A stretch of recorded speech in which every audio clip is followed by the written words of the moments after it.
Freakonomics Radio is sponsored by Hotels.com. Hotels.com gives you access to hundreds of thousands of hotels worldwide. And when you join for free, you can save up to 20% instantly with member prices. Plus, every stay earns rewards. So when you book one trip, you're already lowering the cost of the next one. Hotels.com is simple, rewarding, and designed to help you get more out of every stay. Sign up for free and book today. Hotels.com. It's all in the name. Freakonomics Radio is sponsored by Amica. You know what they say, if you want to go fast, go alone. If you want to go far, go together. So go with Amica and get coverage from a mutual insurer that's built for their customers, one that looks after what's important to you together. Auto, home, life, and more, coverage that fits your unique needs. Amica helps you protect what matters most. Visit amica.com and get a quote today.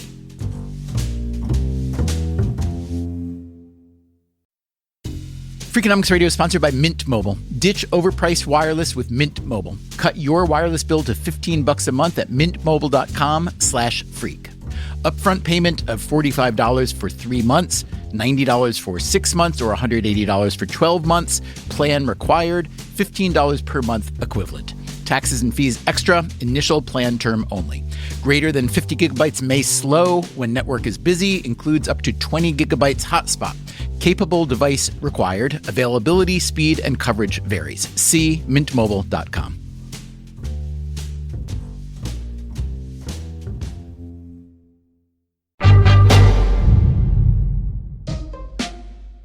Hey there, it's Stephen Dubner. We've got a bonus episode for you today. It is the latest installment of our Freakonomics Radio Book Club with a guest host that you are likely familiar with.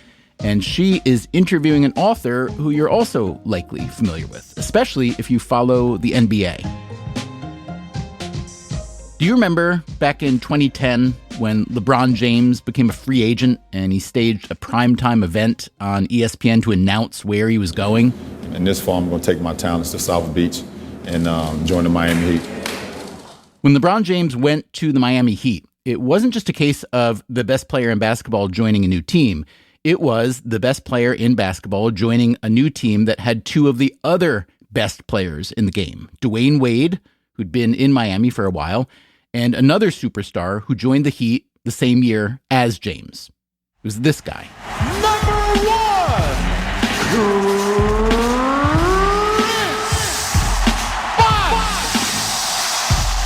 Chris Bosh, you got to feel like the luckiest big man in the world right now. Yeah, I'm lucky. I got LeBron on my left, and I have D-Wade on my right. Like a video game.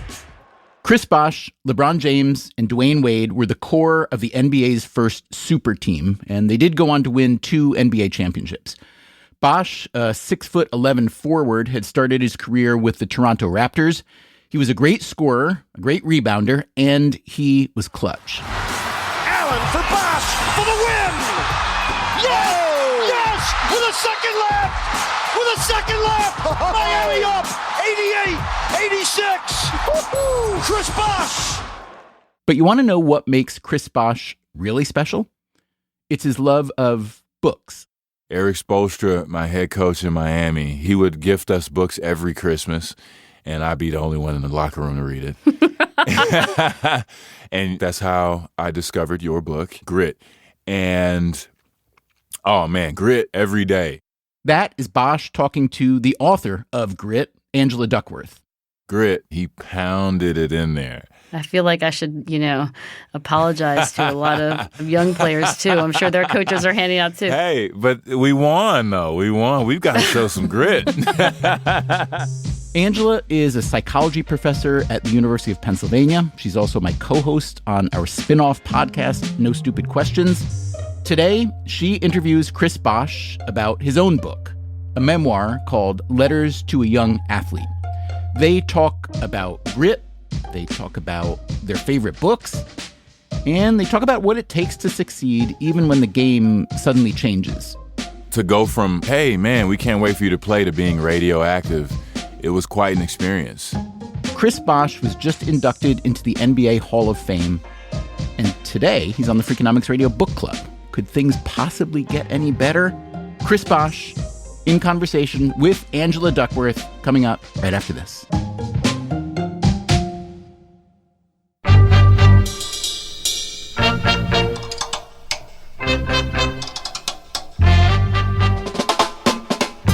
This is Freakonomics Radio, the podcast that explores the hidden side of everything. Here's your guest host, Angela Duckworth.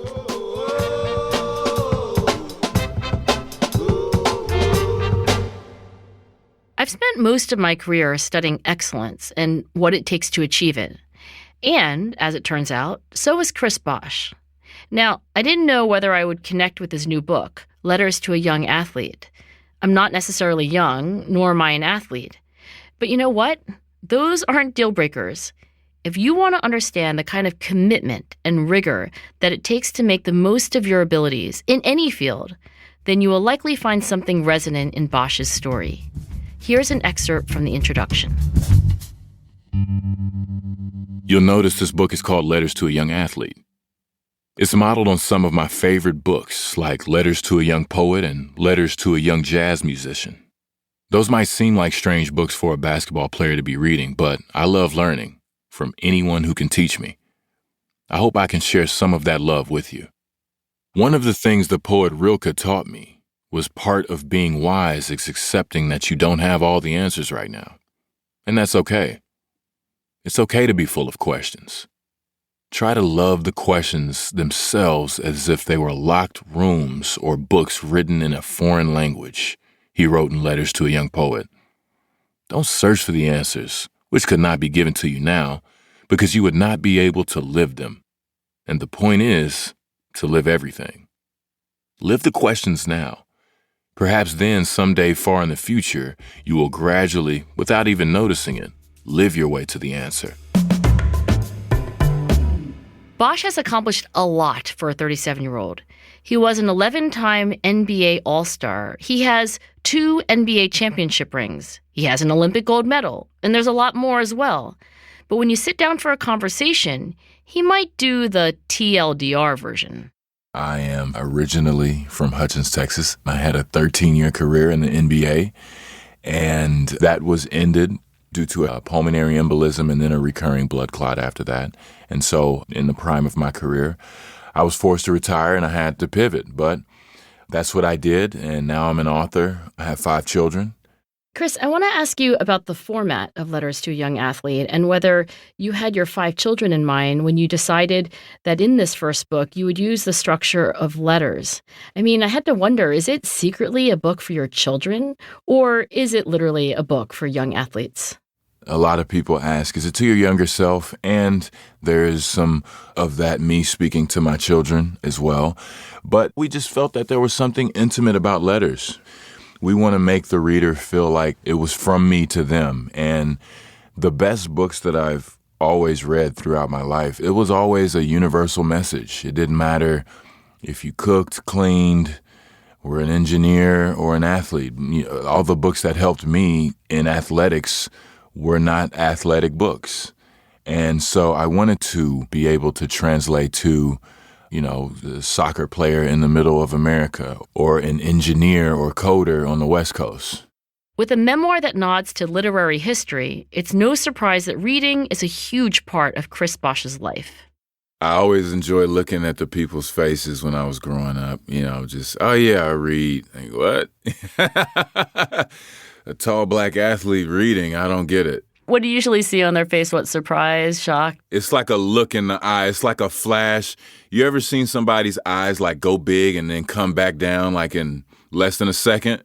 Yep. Kind of like that. Just like in a Disney cartoon, but actually for real. Yeah. His love of books started early. My first novel that I read was A Wrinkle in Time. Love that book. Yeah. I want to say I was in the 6th or 7th grade, I believe. And I remember just feeling so proud. I think it was something for class. And, nobody reads the book in class, right? And then you write the report. But I was so happy because I finished the book. And so right then and there, it showed me it was possible. So I always had that kind of appetite or just the ability to know, like, okay, yeah, I can finish that. And then I probably read a few more books in between that time and when I graduated. From high school? Yeah, from high school. And then after that, once I got into the N.B.A., I always thought it was fascinating how I started hearing the books like Rich Dad, Poor Dad. Read that too. Yeah, Outliers, the classics. And I just kept reading. For whatever reason, I just liked it. It just gave me a sense of accomplishment. It was still a very different culture on the bus and on the plane. So I found that reading really made time go by faster in a good way because you're always sore and tired or on the training table or on my way to the gym in cold weather. You just want to keep your mind in something. For those who don't know, I played my first 7 years of my career in Toronto. And so that's when the appetite for reading really, really got going. So I graduated to like 48 Laws of Power. And when I signed with Miami, Eric Spoelstra, our first meeting, he told me, wow, welcome to the team. I've heard you're a voracious reader. I love that. That's cool. And he gave me Outliers. And I was like, man, thanks, but I read it. And I got that look, I was going to say, I wonder what his eyes look like. Oh, yeah. His, that same thing, like, oh. Whether Bosh was reading Outliers by Malcolm Gladwell or The 48 Laws of Power by Robert Greene, he found an escape in books, which turned out to be extra useful once he moved to Miami. When you're on the best team in the world, it's quite a bit of attention. The noise was even louder, and the reading kept me grounded. It helped me sleep. It was just that thing that was always there, and I would read all the way up until game time. It was something that I could just keep my mind on because I know it's about to get crazy. It's about to be screaming fans, cursing us out.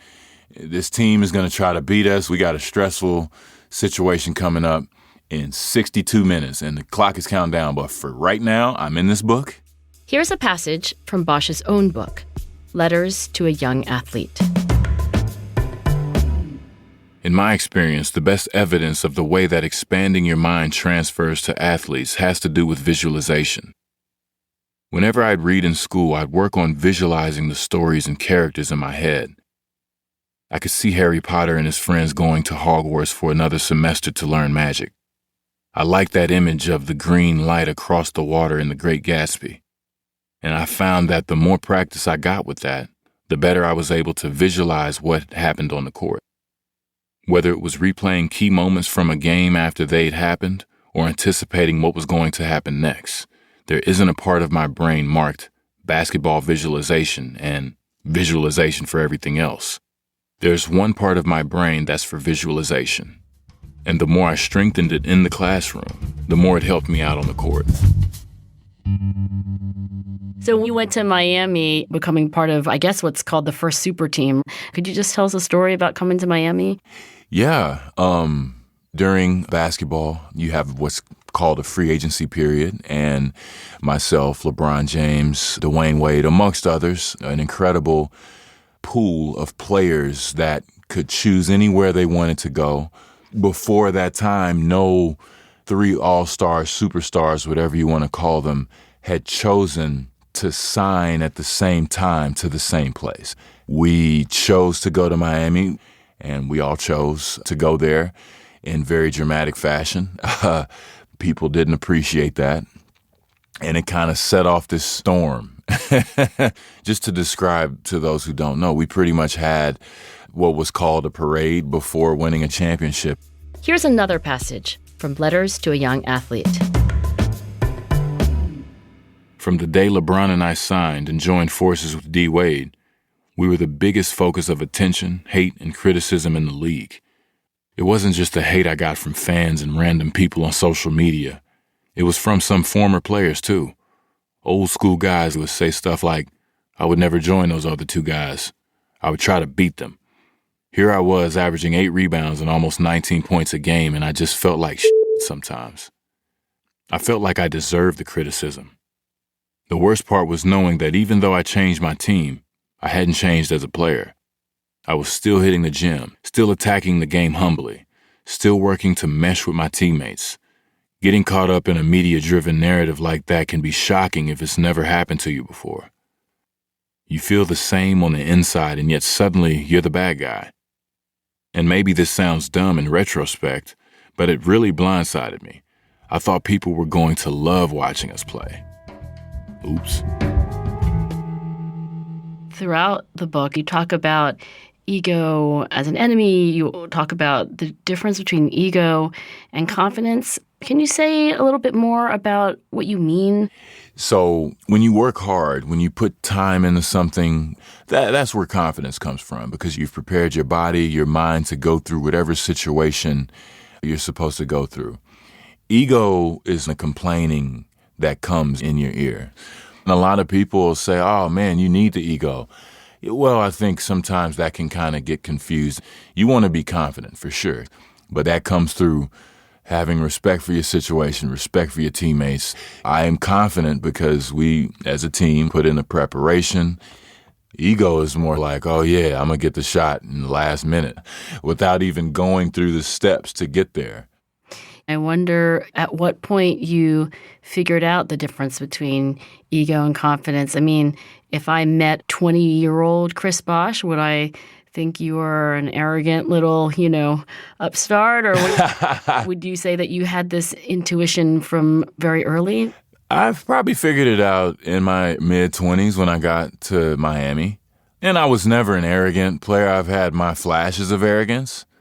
And it never worked out for me. It never felt good. Don't get me wrong. I try, you go on a little power trip. You're 19, 20 years old. You think you know the world. And it's hard to imagine not, right? Yeah, exactly, right? I mean, it's really hard to imagine not. Yeah, that's really the main difference. I've been knocked on my butt so many times. So any arrogance that I had was already beaten out of me. So talent is something I study as a scientist, and you write about it in nearly every chapter in one way or another. You say, for example, a talent isn't enough, or that it can be a curse almost to have the blessing of talent early in your life, and to think that you should be expecting everything to come easily. I have to wonder, how early did you know that you were talented? I was in the 4th grade. That's when I started playing organized basketball. It was 10 and under at a place called St. Philip's in South Dallas. And I just loved the game. And, I started making the all-star team and stuff like that. And did you just beat everybody from the very beginning? Not like you'd think. My thing was always a continuous climb. Even if I did have success back then, our team wasn't very good. Like, I would cry after every game. I know my parents thought something was wrong with me, and we lost a lot of games. We weren't the worst team, but we were the second to the worst team. That's almost worse, right? Yeah, almost worse. Can't even be the best at being the worst. Yeah, we could win 2 games because we could beat the worst team twice. But that was like my introduction, just always aspiring for more. And do you feel like your talent, was it physical, mental, both? Like, tell me about what the signs were that it wasn't just that you were tall, I guess, right? Because, you're tall, but you're not that tall. I wasn't crazy tall. I wasn't even the tallest in my middle school. And after I got to high school, that's when after my freshman year, that's when I just started shooting up. It got ridiculous. I probably went from 6'3" to 6'10" in about 3 years. Holy schmoly. If that. It probably was quicker. And I was obsessed with the game. I would sit there and watch college basketball and try to draw plays. After school, I'm trying to get to the gym. I was always just trying to play ball, and then turned into more. And then I started growing and matching what I saw in my dreams, because I'm like, you got to be tall. Here's another excerpt from Letters to a Young Athlete. When I was in high school, it was the comfortable, even spoiled kids that we carved up. We ate their lunch up and down the court, because for all their natural gifts, all their top-flight training and facilities, we had something really hard to manufacture. We had real hunger. To be great, you have to be hungry. You have to stay hungry. When it comes down to pulling in that last defensive rebound after you've been sprinting up and down that court for the better part of an hour, winning has to mean something. When it's crunch time, when your body is screaming at you to stop pushing, the pain of losing has to be greater than the pain of crashing the boards or diving for a loose ball one more time. When you think about the greats who can feel the pain of losing or the joy of winning so deep in their gut that it's almost a physical sensation, realize that their hunger is just as important to their success as their height or their lung capacity or their 40 time. I know you've read Grit, and I will tell you, Chris, there's one chapter I didn't write, but I believe that it's important. And it was on, I guess you call it hunger, I would call it ambition or drive, right? Yeah. The reason I didn't write a chapter on it is I wanted to only write about things that I could give advice about how to improve. You talk about hunger as a gift. Can you make someone hungry? It can definitely be a muscle that can be developed, for sure. And it's just like the talent thing, right? Some have it more than others. I think for me personally, hunger was more so something of just wanting to be the best, wanting to get the best out of myself, regardless of what just happened. You can relax, you can have a day off, but when you're on the field, when you're on that court, it's all business. You're there to push yourself. And doing that continuously over and over, and then afterwards not being satisfied with the result, always searching to get better. I always knew that there was somebody out there better than me. If you're not enthusiastic, if you're not coming with some passion, with some intensity, then those who are going to be a little bit ahead of you. When you feel that pain of being disappointed, that'll get rid of all those excuses. You know, in 2011, we lost to the Dallas Mavericks in the N.B.A. Finals. We thought we were going to win. We thought we were going to be able to do it, and we weren't able to do it. And all I could think about was those times when it's like, man, yeah, that day off. Yeah, you remember. Is that where your mind went? Yeah, 100%. Oh, interesting. You go to all the places like, man, because it's nothing we could say. We lost to a superior team. They were a better team. Yeah. They beat us fair and square. You know, it is what it is. And that was the lesson for us to say, oh, okay, I got it. I don't want to feel that again. Let's go hard. I thought I was hungry. Oh, boy, now I'm hungry. After the break, Chris Bosh faced his biggest challenge when in 2016, his career abruptly ended because of a blood clot, and he was forced to start a whole new life.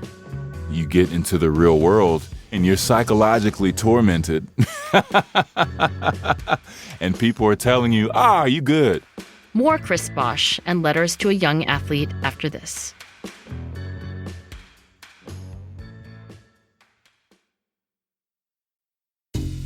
Freakonomics Radio is sponsored by Cash App.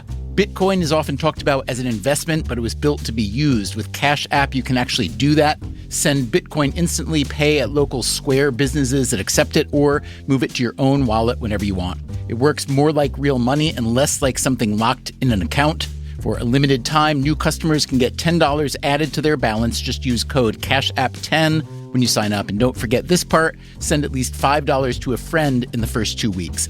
Terms apply. Cash App is a financial services platform, not a bank. Banking services provided by Cash App's bank partners. Bitcoin services provided by Block Inc. brand. For additional information, see the Bitcoin disclosures at cash.app/legal/podcast.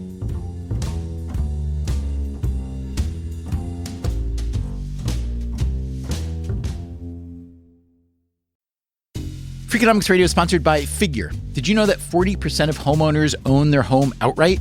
If that's you, don't let your equity sit idle. Tap it with a home equity line of credit. Figure, the #1 non-bank HELOC lender in the U.S., helps tap equity you've built in your home so you can do things like tackle a renovation or pay down debt. HELOC is a line of credit secured by your home. You can draw what you need, repay, and draw again.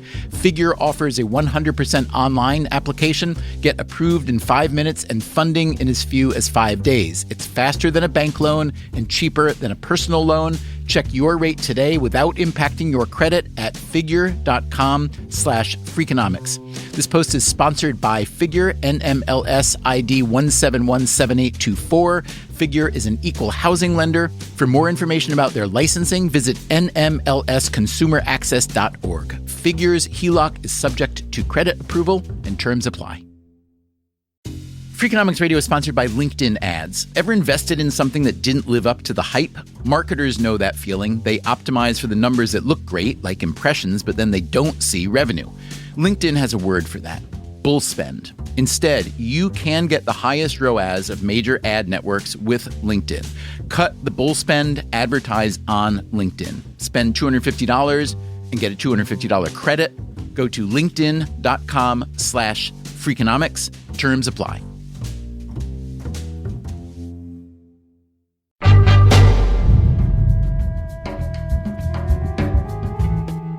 Now, you've probably guessed that there's a big irony here.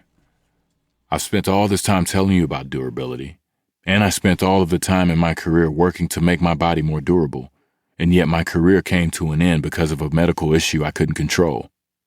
I wasn't able to play into my 40s, or to be a contributor on a championship team well into the twilight of my career.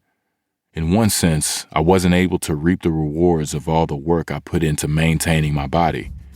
So was it all a waste? You know, there's something that struck me as a psychologist reading this book. It reminded me of this research on delay of gratification, which I think you've heard a little bit about. You know, one of the things in developmental psychology that we do with little kids is we give them the marshmallow test. So they can either have one marshmallow now or two marshmallows. I knew you would know about this. 2 marshmallows later. What strikes me is that you were able to wait for the second marshmallow, but even if the second one didn't come, you were okay. Yeah.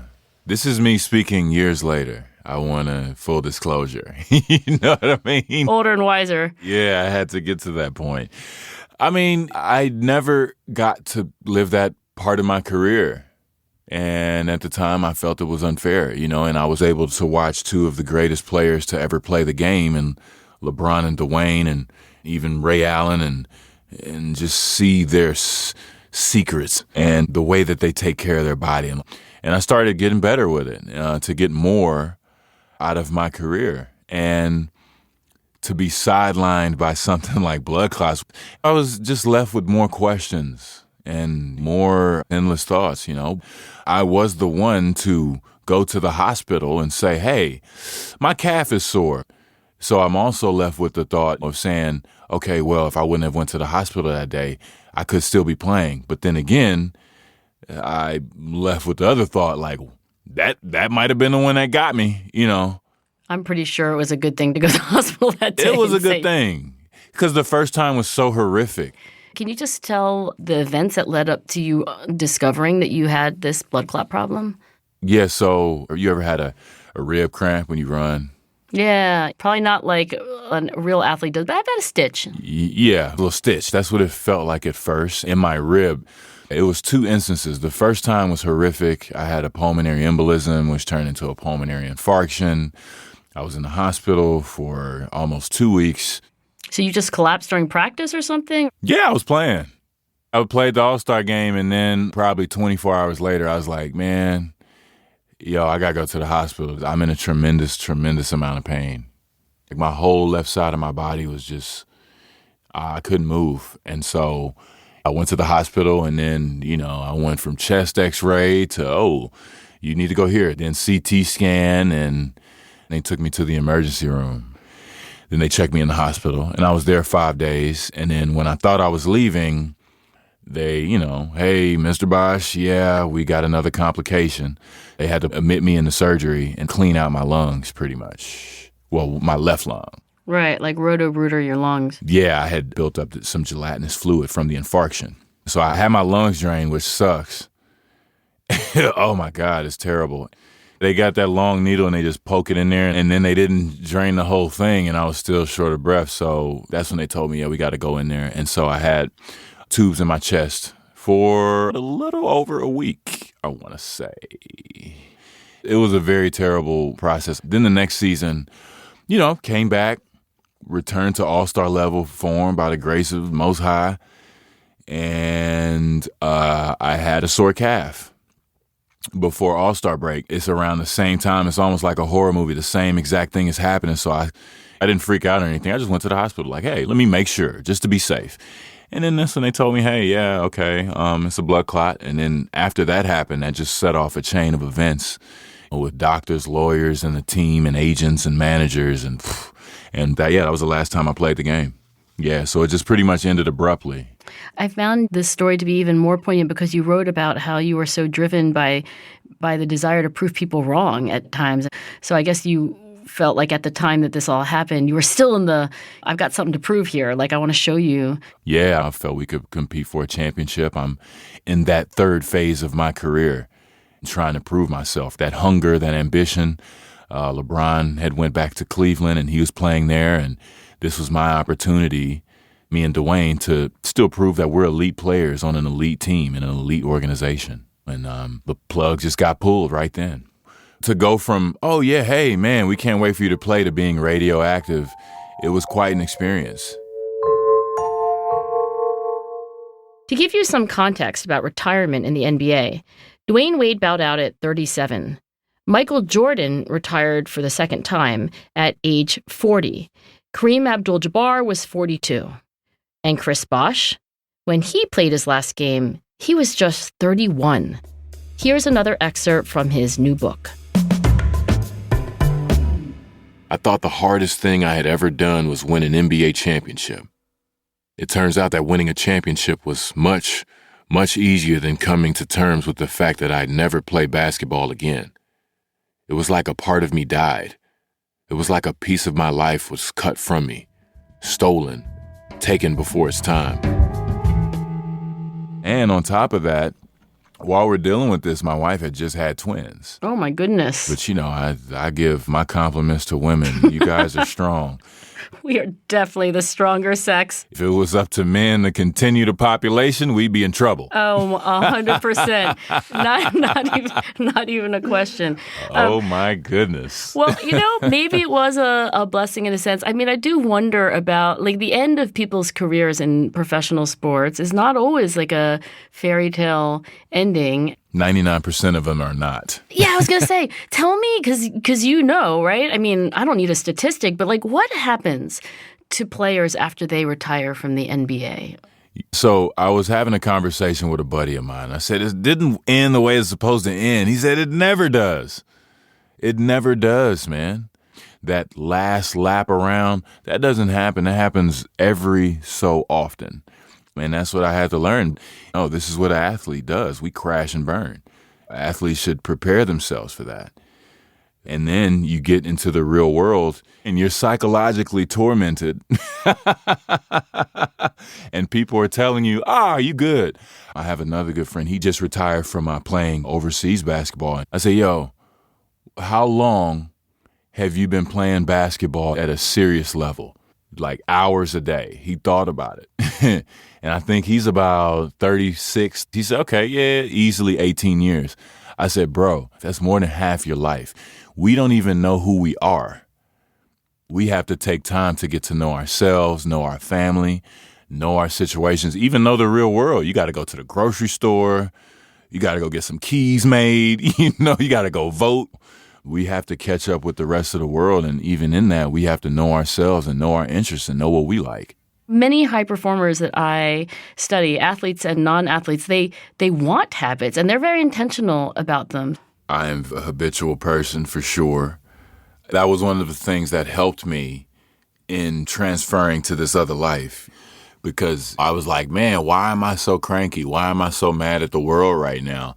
Oh, okay. I'm used to having a 10 o'clock bus and a 12 o'clock lunch. And I'm back at the gym by 5 o'clock so I could play at 7 o'clock. So at 9:30, we could be out of there. So by 10, I could be in my dinner reservation and then be in the bed so I could be back up at 9:30 to do it all again tomorrow. It's about as regimented as the Marines, it sounds like. Yes. It's crazy. You miss your regiment, you get fined. Hey, 3 o'clock bus. They are not joking. And if you're late, you're holding up the whole team on the way to go perform in front of 20,000 people and many more watching on TV. It's big business, What's your mindfulness routine? Mindfulness is something I have not yet made a habit. Just sit down, and it doesn't have to be very long, 10, 20 minutes. And that's usually the first thing I do in the day. I'll sit down, have a coffee, and just look at the trees. I think sometimes mindfulness can be intimidating and be too much of a thing. Sometimes just taking a time for yourself, no phone, just being present. Or sometimes mindfulness could be if I'm in the middle of work and my son or my daughter comes and say, "Hey, Dad, I want to show you something." No, let me get up. And, let me be mindful and get up and be present because this is going to make their day. Sometimes me and my wife will do it at the same time, especially in the evening.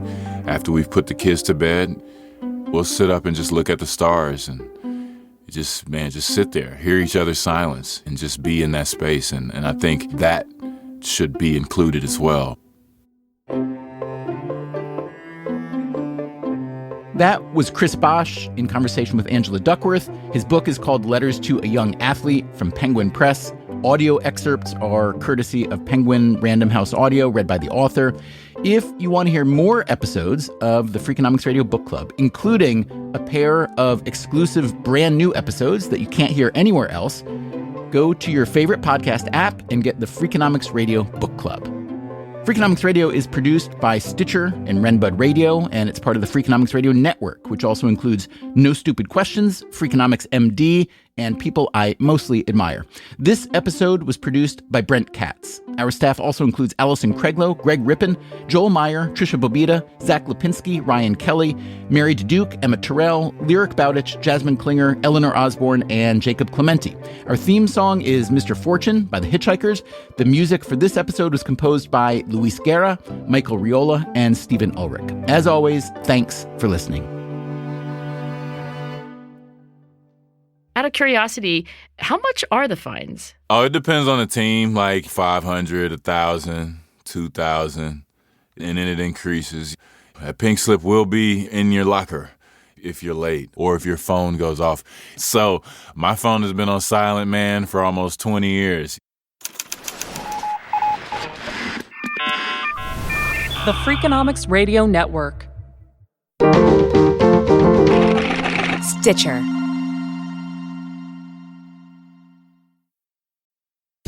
Freakonomics Radio is sponsored by Ozempic. Innovation happens through rethinking what's possible, and when it comes to GLP-1s, Ozempic pill does just that.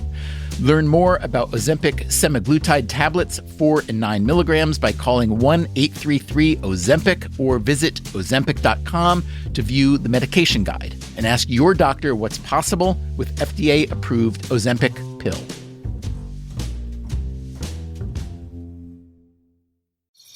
Traditional home security only alerts you after a break-in, and that's too late. SimpliSafe is changing that. Stop. This is SimpliSafe. Police are on the way.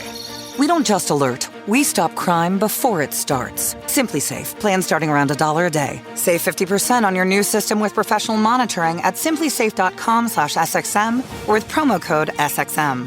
Outdoor deterrence requires a SimpliSafe Active Guard outdoor protection plan starting at $49.99 a month. Visit simplisafe.com/licenses for alarm license information. Tennessee 2012. Hey there, I'm Stephen Dubner, host of Freakonomics Radio. If you love the podcasts in the Freakonomics Radio Network, I want to tell you about a way you can get even more from us. To hear our shows without ads and get exclusive access to Freakonomics Radio bonus episodes, please subscribe to SiriusXM Podcasts Plus on Apple Podcasts or sign up at SiriusXM.com/podcasts plus. Start a free trial today.